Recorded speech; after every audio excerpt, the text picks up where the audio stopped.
Tadi kan kalau yang keseluruhan belanja naiknya 0,60%, ini juga masih naik 0,84%. Jadi bagaimanapun belanja pemerintah pusat 2020 tetap paling besar selama sejarah APBN. Tapi ada unsur belanja pegawainya bisa juga masuk situ. Belanja barang juga begitu. Nah, ini tidak jelas klasifikasi ini. Ya tidak apa-apa disodorkan oleh Kementerian Keuangan, tapi kalau di APBN kita tahun ini ada, tahun sebelumnya nggak ada, nanti hilang lagi di bulan tertentu, kita jadi tidak bisa melakukan analisis dong. Apa sebenarnya prestasinya. Diupayakan 2025 turun nih tadi, orange itu lebih rendah dari pegawai. Tapi kalau di APBN-nya sebenarnya dia lebih tinggi. Nah, dinaikin lagi di 2026 tuh, melompat. Artinya memang sulit dengan kementerian lembaga yang begitu banyak, dengan pemerintah mau MBG, mau macam-macam, itu yang membutuhkan belanja barang, mengisyaratkan yang tadi di slide depan tadi, ini nggak bunyi ini sebenarnya. Nggak bunyi, maksud saya nggak memberi informasi apakah terjadi perbaikan atau tidak angka ini meskipun ada tumbuhnya. Nah, satu lagi yang tidak disajikan di APBN kita itu adalah pembayaran bunga utang yang sebenarnya secara konsisten naik. Nah, ini kalau dari gambar ini saja kita pakai, itu yang merah itu menunjukkan penurunan. Kelihatan kan yang turunnya besar itu di angka fisik, dan ini sudah mulai menimbulkan beberapa problem di lapangan karena mendadak ya. Begitu juga dana desa.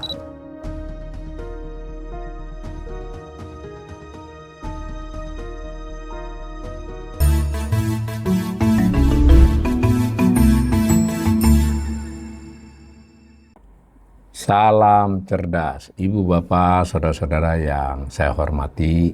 Sesi asesmen kanal Awali Rizki melanjutkan asesmen sebelumnya tentang realisasi anggaran pendapatan belanja negara atau APBN hingga 30 November ya, berarti sudah 11 bulan. Kali ini menyoroti khusus tentang belanja ya. Tapi sebelumnya kita merefresh dulu. Asesmen sebelumnya kita sudah menayangkan slide ini bahwa Kementerian Keuangan, Menteri Keuangan beserta jajarannya melakukan siaran pers, jumpa pers tanggal 18 Desember menyampaikan tentang realisasi APBN selama 11 bulan disertai dengan beberapa penjelasan atau narasi kondisi-kondisi yang melatar belakangi laporan tersebut. Slide utama di dalam paparan itu adalah ini, di mana disampaikan realisasi sampai dengan 30 November itu dari sisi postur ada pendapatan, ada belanja, ada keseimbangan primer, ada surplus atau defisit, lalu ada pembiayaan anggaran A, B, C, D, E ya. Di assessment sebelumnya kita sudah melakukan assessment terhadap yang poin A terutama, dan di situ saya katakan juga bahwa cara penyajian Kementerian Keuangan ini menurut saya tricky ya, ketika menyajikan kinerja itu berdasarkan presentasi atas perakiraan. Nah, lazimnya di tahun-tahun sebelumnya, tahun 2024 ke bawah, rilis atau dokumen yang terkait dengan laporan ini sifatnya menyampaikan realisasi dibandingkan dengan perencanaannya. Perencanaannya namanya APBN yang ditetapkan akhir tahun lalu. Sekarang dipakai adalah perkiraan pemerintah di pertengahan tahun. Jadi setelah berjalan 6 bulan, pemerintah buat outlook, kira-kira pencapaiannya berapa. Nah, kebetulan untuk 2025 ini, perakiraan tersebut rata-rata nilainya seperti pendapatan terutama itu di bawah dari APBN. Maka kinerjanya otomatis jadi lebih kelihatan bagus kan, karena persentase dari nilai yang lebih rendah, jadi persentasinya meningkat. Begitu juga dengan belanja.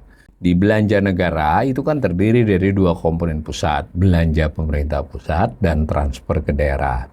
Belanja pemerintah pusat itu adalah belanja yang dibelanjakan oleh seluruh kementerian lembaga dan Menteri Keuangan sebagai bendahara umum negara. Jadi yang seluruh kementerian lembaga itu disebut belanja kementerian lembaga, bagian dari belanja pemerintah pusat ya. Sedangkan yang dibelanjakan oleh Menteri Keuangan sebagai bendahara negara, kalau sebagai KLD ikut juga, tapi sebagai bendahara umum negara, dia melakukan belanja non-KL ya. Ini angka-angkanya. Nah, kalau kita lihat, memang di sini belanja negara itu mencapai 2.911,8 triliun. Disebutkan itu adalah 82,5% dari outlook atau lapsem, bukan dari APBN ya. Nanti kalau kita lihat dari APBN lebih rendah karena di sini di Outlook itu belanjanya 3.527,5, sementara di APBN-nya itu kurang lebih 3.601 ya. Jadi beda ya. Ada penurunan sedikit. Itu terdiri dari belanja pemerintah pusat yang 2.116,2, itu sekitar 79,5% dari Outlook. Lalu ada transfer ke daerah 795,6 triliun, itu sudah 92,1% dari Outlook. Jangan lupa ya, ini sudah 11 bulan. Memang dalam tradisinya di bulan Desember itu semua item meningkat pesat. Kenapa? Antara lain karena misalnya di belanja itu sebetulnya belanjanya sudah dilakukan, barang sudah diterima. Misalnya kalau dia belanja barang yang sifatnya jasa sudah diterima, sudah ada tagihan, sudah pasti dibayar. Nah, surat perintah membayarnya bendahara negara itu sering di Desember itu dikebut ya, diselesaikan. Jadi biasanya memang khusus bulan Desember itu adalah bulan belanja yang terbesar dibandingkan bulan-bulan lain selama Januari sampai November. Jadi misal di sini belanja negara 82,5%, itu bisa saja nanti belanjanya sampai 90 lebih ya, 95 misalnya, karena memang di sebulan terakhir itu cukup besar. Apalagi belanja non KL ya, itu kan beberapa memang diselesaikan di misalnya kompensasi subsidi yang dibayarkan kepada Pertamina atau PLN atau yang lainnya, itu diselesaikan di bulan Desember, biasa begitu. Nah, mari kita lihat belanja 2.911,8 triliun total belanja yang merupakan 82,5%, 82,5% dari Outlook ya, 3.527,5 triliun. Nah, kalau kita kalau mau perbandingan, karena tahun-tahun sebelumnya tidak berdasarkan Outlook, tidak berdasarkan LAPSEM, laporan semesteran, tapi berdasarkan APBN, biar fair saya bandingkan dengan yang sesama menghitungnya dari APBN. Jadi data ini, grafik ini menggambarkan belanja negara realisasi 11 bulan pada tahun yang bersangkutan dibandingkan APBN-nya. Gitu ya. Nah, maka tadi 2.911,8 triliun itu sebenarnya hanya 80,41% dari APBN. Kalau kita lihat sebelum-sebelumnya, 80,41% itu memang adalah kinerja yang lebih rendah dari sisi persentase realisasi. Tapi tidak ingin menilai bahwa kalau lebih rendah dalam belanja itu artinya lebih buruk, tidak juga. Harus dilihat detailnya ya. Beda dengan pendapatan. Kalau pendapatan dia tidak mencapai target, presentasinya lebih rendah itu, ya itu bisa sudah dinilai bahwa kinerja pendapatannya buruk. Kalau belanja itu sebetulnya kalau mau fair harusnya juga dilihat output, outcome, apa saja yang terrealisasi, apa yang belum terrealisasi. Tapi secara sederhana ya memang benar itu ketika Purbaya teriak-teriak bahwa ini KL tidak bisa merealisasikan misalnya, sehingga dia kejar-kejar lah. Ini sudah hasil kejar-kejar, yang Desember mungkin lebih dikejar lagi. Tapi nanti dulu, sebetulnya ada blessing-nya ya. Blessing-nya itu maksudnya keuntungan akibat belanjanya tidak maksimal. Karena kebetulan pendapatannya jauh dari target seperti assessment sebelumnya. Sehingga kalau belanjanya sedikit rem sebenarnya bukan karena rencana ya, karena nggak bisa ngabisin, itu ya cukup membantu, tanda petik ya, sehingga defisitnya tidak besar. Tapi apapun, inilah kinerja 2025 dibandingkan dengan tahun-tahun sebelumnya. Kalau kita lihat dari sisi nominal, sebetulnya 2011 itu tetap paling tinggi ya. Saya bulatkan 2.912 triliun, itu tetap paling tinggi. Beda dengan pendapatan kemarin, waktu kita asesmen pendapatan, pendapatan itu terendah selama 4 tahun terakhir, nominal ya. Kalau belanja tetap aja paling tinggi, cuma biarpun dia paling tinggi dari selama belasan tahun terakhir, tetap saja kenaikannya memang lebih landai dibandingkan tahun-tahun sebelumnya. Nah, caranya melihat begini, angka birunya tetap sama dengan yang slide sebelumnya tadi, tetapi yang tadi adalah persentasi atas APBN, yang ini adalah pertumbuhan dari tahun sebelumnya, tetap naik meskipun tipis ya, 0,60%. Nah, tapi di tahun-tahun yang normal kenaikannya cukup tinggi ya, kecuali di 2023. Bahkan di 2020 itu otomatis melesat. Beda ya dengan fenomena pendapatan. COVID itu pendapatannya seret, belanjanya meningkat. Ya masuk akal ya, karena pemerintah harus melakukan beberapa hal yang sebelumnya tidak direncanakan.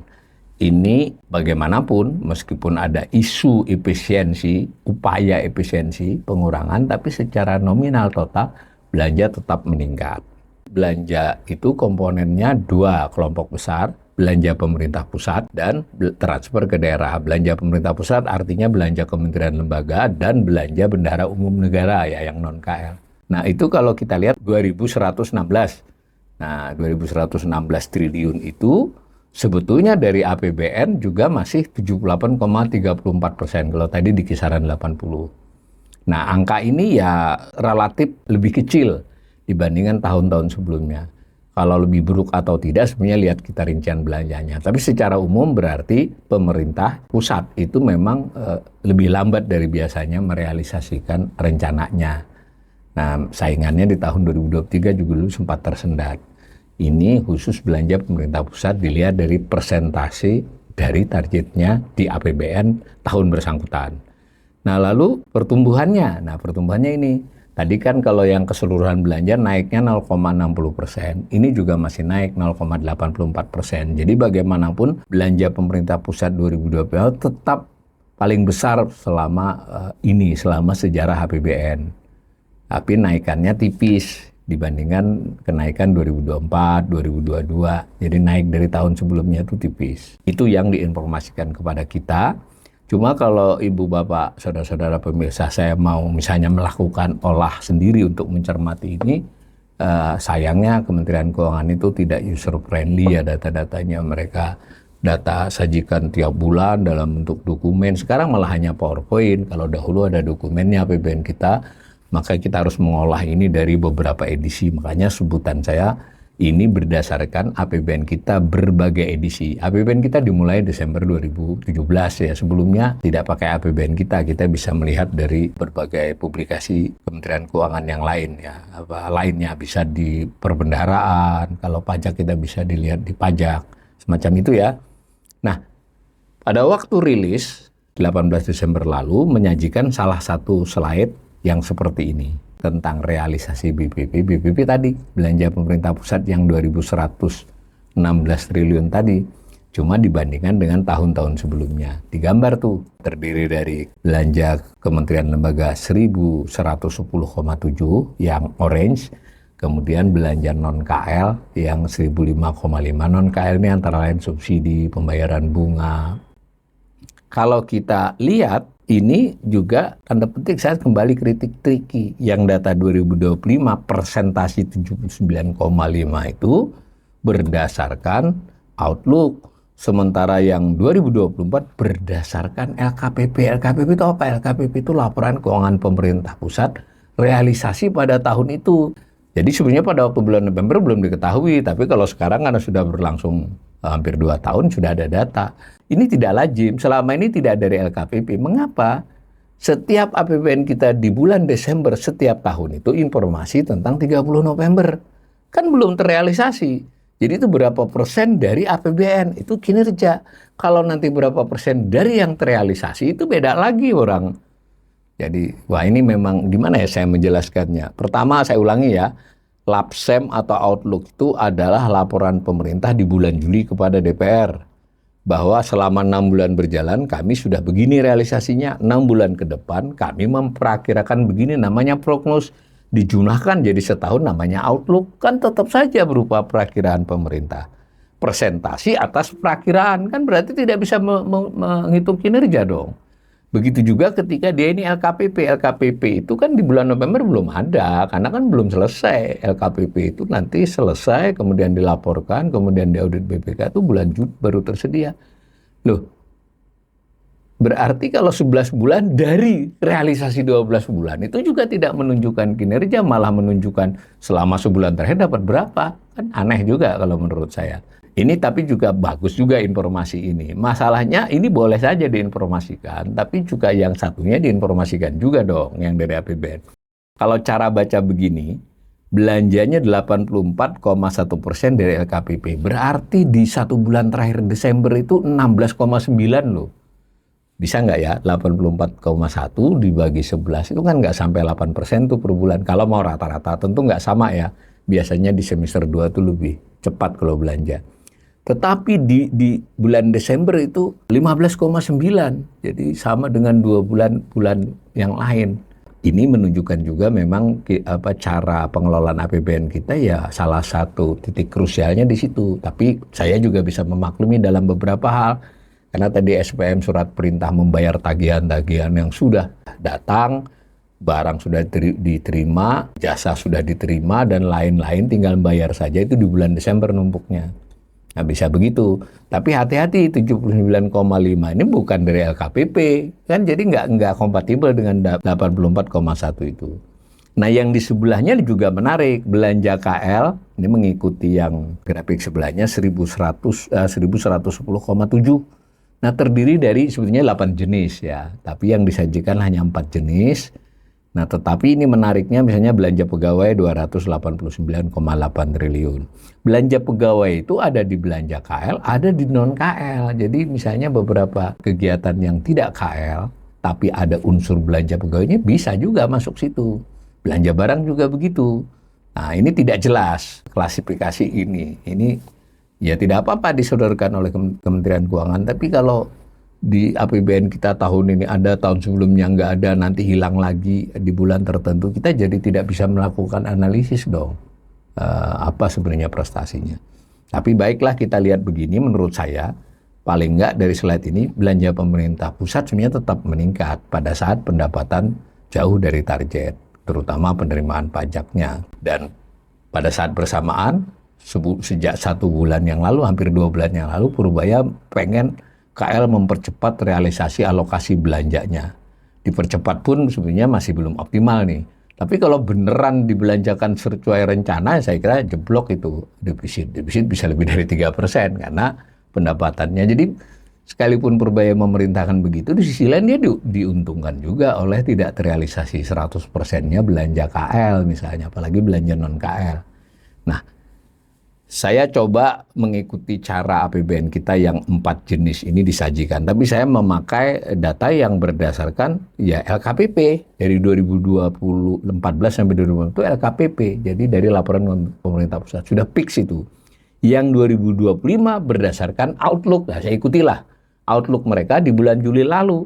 Yang 2026, ini untuk sekedar gambaran saja, itu adalah era APBN.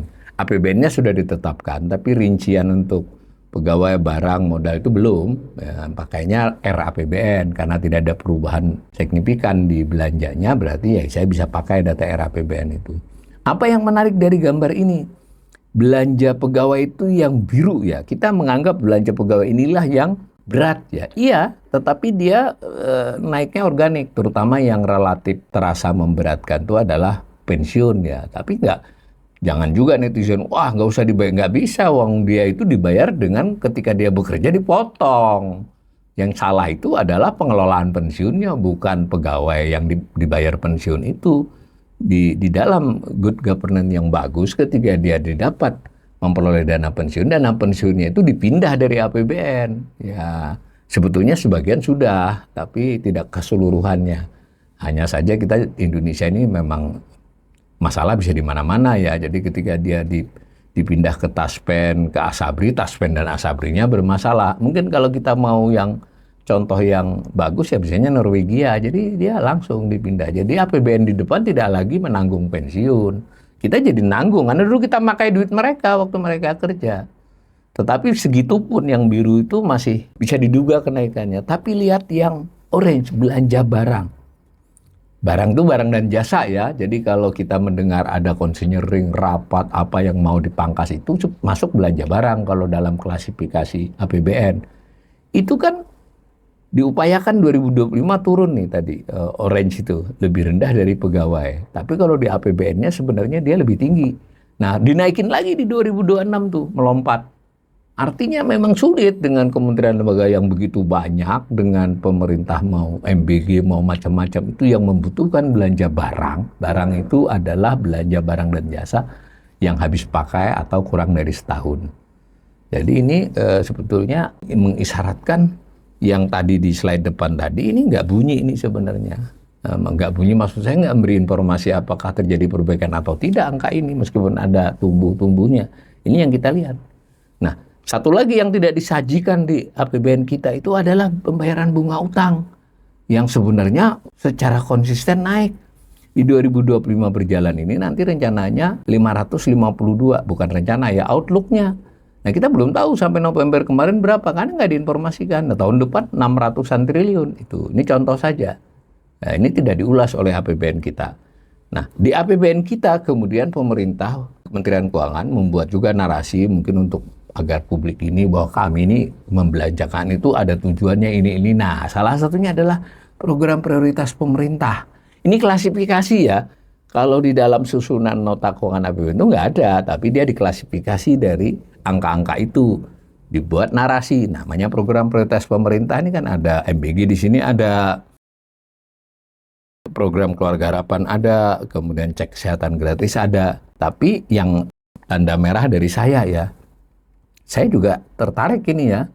Ternyata misal nih program perumahan rakyat, perumahan lah ya, itu ternyata serapannya hanya 67,4%. 11 bulan loh, lebih rendah kan dari yang lain-lain. Jadi ini di satu sisi kayaknya teriak-teriak kita mau mencari impostor, mencari apa, orang duit APBN saja nggak bisa ngabisin, itu kan sebetulnya hanya 33,9 triliun, artinya dari program perumahan itu dia sebagian tertentu lah. Tidak, hanya 60. Dan begitu juga dengan MBG. MBG 74,6%, itu pun menurut saya trik. Karena pada Outlook dia bukan 71 ya, di Outlook itu 111. Jadi ceritanya begini, pertama dia dialokasikan 71, kemudian perjalanan 2-3 bulan BGN ambisius, ini kita bisa kan ngabisin segini, minta tambahan 100 oleh Sri Mulyani, enggak, kebanyakan, udah tambah aja jadi 111, kira-kira alokasinya. Nah di era Purbaya, bukan karena permintaan Purbaya, ternyata si BGN ini wah nggak bisa ngabisin kan. Ya, yang dikembalikan alokasinya bukan duitnya ya. Dan sekarang penyajiannya adalah atas dasar 71 itu, sementara angka lain atas dasar APBN atau atas dasar Outlook kan. Jadi menyamarkan juga. Ini disebutlah 74,6%, itu pun kan di bawah rata-rata yang 90-an% selama 11 bulan. Ya, tapi katanya nanti BGN ini meningkat karena ada SPM tadi loh, banyak pembayaran tagihan. Begitu juga cek kesehatan gratis, hanya 64%. Cek kesehatan gratis loh ya. Ini kan mungkin kritiknya adalah pada saat pelaksanaannya, entah sosialisasinya, entah fasilitasnya, entah akses orang untuk itu, nggak bisa ngabisin. Itu 64%. Dan lebih serius lagi, sekolah rakyat yang digembar-gemburkan hanya bisa 22%. Ini contoh saja. Nah, sayangnya di jumpa pers itu kita jadi terlalu banyak yang disajikan dan juga pilih-pilih penyajiannya, maka ini nggak kelihatan. Saya di sini asesmen ingin mengingatkan pemirsa saja, ya saya menyampaikan bagian-bagian yang oleh Kementerian Keuangan disajikan seolah-olah oke semua. Saya menunjukkan yang underperform, tidak sesuai dengan kinerjanya. Nah yang berikutnya lagi, tadi kan belanja transfer ke daerah. Nah, transfer ke daerah per 30 November itu 795,6. Itu relatif sama dengan tahun lalu. Tapi dari sisi persentasi capaian jauh. Karena APBN menaikkannya. Nah, hanya saja pada saat awal tahun tadi kan ada impres efisiensi, dia diturunin. Sehingga disajikanlah tadi di atas tadi kurang lebih 92%. Karena dari angka yang sudah efisiensi. Sementara ini saya sajikan dari angka APBN, itu ya transfer ke daerah. Begitu juga kalau kita mau lihat pertumbuhannya. Pertumbuhan realisasinya juga kontraksi lebih rendah dari tahun lalu. Nah, ini gambaran lebih umum, tidak berdasarkan bulan November. Jadi memang pemerintahan Prabowo ini secara by design gitu, ada mengurangi transfer ke daerah dan presentasinya. Tahun depan itu hanya 693 triliun loh. Nah, tadi yang 911 di APBN 2025 dikurangi jadi 864. Nah, tahun depan dikurangi menjadi 693. Tentang ini saya sudah melakukan assessment. Ini hanya refresh saja, mengingatkan kembali. Nah, APBN kita yang kemarin disajikan itu menyampaikan data ini selama 11 bulan. Itu 795,6 itu 91,5% dari pagu. Sebenarnya bukan pagu, dari Outlook. Karena kalau dari pagu ini 86,5% saja. Tidak ada masalah kalau Kementerian Keuangan itu menyajikan data, menjelaskan, tapi konsisten gitu supaya kita bisa mencerna ini yang membaik apa, yang memburuk apa, yang belum optimal apa. Nah ini kalau dari gambar ini saja kita pakai, itu yang merah itu menunjukkan penurunan. Kelihatan kan yang turunnya besar itu di angka fisik. Dan ini sudah mulai menimbulkan beberapa problem di lapangan, karena mendadak ya. Begitu juga dana desa. Tapi ini plus minus lah, saya tidak ingin juga menilai begitu saja ya. Tapi inilah faktanya. Nah lalu tahun 2026 penurunannya atas 2025 ini begini. Ini saya ulangi ya, tadinya 920 lah dibulatkan, dirubah menjadi 864. Tahun depan dirubah lagi menjadi 693. Itu rinciannya. Nah, maka saya tutup ulasan ini. Saya ingin mengingatkan kembali pemirsa saya bahwa di awal tahun Presiden Prabowo membuat impres tentang efisiensi, yang itu artinya adalah pemotongan anggaran. Dilanjutkan oleh peraturan Menteri Keuangan waktu itu masih Sri Mulyani. Rencananya memotong sekitar 306. Khusus pusat dipotong 256 dan transfer ke daerah 50-nya. Ternyata yang pusat itu hanya realokasi. Ya, ada yang ditambahi, ada yang dikurangi. Nah, penurunan totalnya dari sisi outlook hanya 90 triliun, bukan 256. Kita nggak tahu nanti setelah 12 bulan. Sementara transfer ke daerah itu benar-benar dikurangi. Dan potensi pengurangannya lebih daripada outlook. Jadi 864, sekarang baru 795, bisa jadi transfer ke daerah itu nggak sampai 100%. Nah, tadi dari uraian saya juga jenis belanja barang justru tetap meningkat pesat. Apa itu? Indikasinya inefisiensi masih berlanjut. Karena di dalam barang dan jasa itulah biasanya berkumpul inefisiensi. Kalau belanja pegawai kan sudah saklek itu. Kalaupun diatur-atur ya sesuai aturannya. Modal, nah itu lain lagi. Nah, yang kedua yang kita harus garis bawahi dan itu relatif tidak disampaikan di APBN kita rilis, itu adalah belanja bunga utang yang masih tinggi. Meskipun dengan yield yang sedikit turun di 2 bulan terakhir, mungkin tidak persis seperti 552, bisa 540, tapi itu adalah nilai yang lebih besar dari belanja pegawai. Bahkan belanja barang untuk 2025. Paling tinggi di 2025, kemungkinan besar nanti realisasinya. 26 baru dilompati oleh barang. Maka saya ingin menutup, ada indikasi pengelolaan belanja makin tidak prudent dan dipaksakan untuk program-program tertentu. Pertanggungjawaban transparansi ke publiknya juga makin minimal dengan cara menyajikan APBN kita yang tidak kompatibel dari bulan ke bulan, lalu menonjolkan beberapa hal, menyamarkan hal lain. Bukan memasukkan, ya menyamarkan. Nah, mudah-mudahan pandangan saya ini bisa memperkaya hasanah pemirsa saya tentang APBN yang direalisasikan oleh pemerintah.